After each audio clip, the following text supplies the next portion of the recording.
இங்க பாருங்க. இங்க இருங்க ஒரு வாட்டி. சஞ்சனா இங்க பாரு. அண்ணா இங்க பாரு. மஞ்சு இங்க பாரு.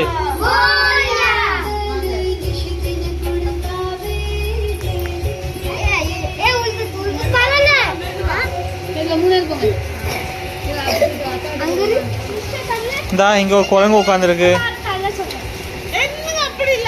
அப்படி இல்ல எங்க கொண்டாங்க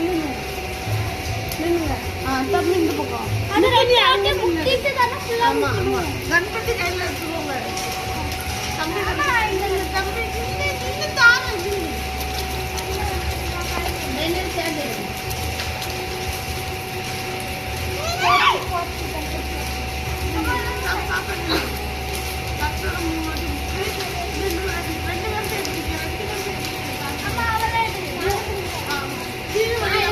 ஒன்னா வச்சு மூணு அப்படியே ஒன்னா